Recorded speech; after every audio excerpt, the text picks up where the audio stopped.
Now let's look at our uh, resisted motion when it's going down. So basically the idea, there's a few more ideas to look at with this one, but along the same ideas is that our resistance we're going to face for our particle is going to be proportional to the first or second power of its speed, so velocity. We also get an idea here that we can determine terminal velocity of a falling particle from its equation of motion as well. So there's something new, terminal velocity, is going to come into it. So we derive expressions for velocity in terms of time and function, and for the function, so like we've done before, and then we can relate those two and get expression for displacement as function of time, and then solve problems from using expressions of acceleration, velocity, and displacement. So again, what are we looking at here? So first or second power. Again, place the origin from where the particle initially falls, so where it starts from. Place that as the origin. It always makes life easier. And if the particle is both upwards and downwards, so sometimes that might happen. So you get a particle is projected up, and then obviously if it goes up, it must fall. So if we get one like that, start to change the position of origin when it reaches that maximum height. So you're starting all over again, basically. And then what you've got to do is take care in determining initial conditions for the downward motion. So that would obviously rely on the previous part. And also keep this in mind, the terminal velocity can calculate from the equation of motion by finding v when the acceleration is 0. So we can keep that idea in mind. So what we're looking at, the particle falls from rest under a medium, resistance to motion is proportional to velocity. There we go. Mass times acceleration, mass times gravity is acting in that direction. So the acceleration that's initially there, or in the expression, is related to gravity this time in the positive sense, and we've got it's equal to mkv because there's the resistance. So there's our expression. We get ma equals mg minus mkv, and the m's cancel, so we start with our acceleration there now. Instead of the g being minus, it's positive. So the velocity at time t is given by that expression, and that's what we want to find, and hence show that terminal velocity is given by v is equal to g on k. So we want velocity in terms of t, so v to t gives us our expression there. Or we can start to get the 1 on g minus kv, then we get that, and we haven't written that very well, so 1 on g minus kv.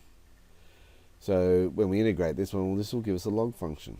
All we need is a minus k at the front, so then we get the minus 1 on k, natural log of g minus kv, plus our constant. And when t is equal to 0, v would equal 0, so we get positive 1 on k log g from that expression. So what we've got now is t is equal to 1 on k, natural log of g on g minus kv, and our manipulation to get v in terms of t.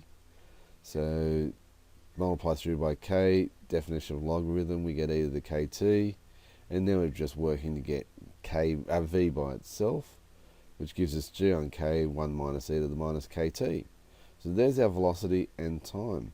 So to get terminal velocity, well, basically we know that terminal velocity exists as the particle keeps falling.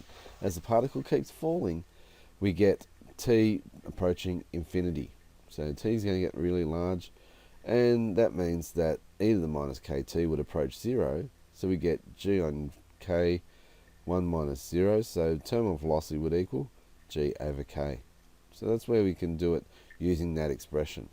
The other idea we mentioned before is that for terminal velocity, acceleration must be equal 0. So if you go back to your acceleration statement we had, g minus kv, so if acceleration is 0, because if it reaches terminal velocity, that's the fastest it's going. So it's reached its highest velocity, so which means there's no more acceleration that's having an effect on it. So 0 would equal g minus kv, so kv must be equal to g, or v would equal g on k. So there's another way to do it. The question did say hence, so we needed to use this expression to get it, but otherwise we could do that. We could use this expression here. This time, vertical displacement x is given to us by this statement. So, well, from A we know that we got v being equal to g on k 1 minus e to the minus kt, which means that dx dt is equal to that expression. Well, that makes life easy because we can just start to integrate this expression now, which is very nice. Get our g on k, 1 minus e to the minus kt, integrate t gives us 1 gives us t. Integral of e to the minus kt is 1 on k e to the minus kt. With our constant of integration, when t was equal to 0, we started with x is equal to 0. So from that, we can get c being equal to minus g on k squared. So we put minus g on k squared there and then factorise it out, and we get the expression that we wanted. So that worked out rather nicely. Displacement this time x as a function of v. So, well, again, for when we start with this one, we start with v to v dx. So this will give us the g minus kv on v, which we can start to manipulate and get v on g minus kv. And again, we do this manipulation where we've got the division of the two of them there, which means it goes in once with the 1 minus g on g minus kv. There is our expression. And so we get minus 1 on k, the v, g on k, natural log of g minus kv. We already had the minus out there, so we just needed a k in front there, so that's where the k come from, plus our constant of integration. And again, we know when x was equal to 0, velocity started from 0, and our constant was g on k squared, natural log of g. And then we can again manipulate and do our and get our expression down to what we wanted of x is equal to g on k squared, natural log of g on g minus kv, minus that kv once we get all these terms together. So there's our expressions. That's what we're looking at. The new aspect here is that the gravity is going to be positive because our particle is falling. And also we can start to look at the idea of terminal velocity and how we go about getting that.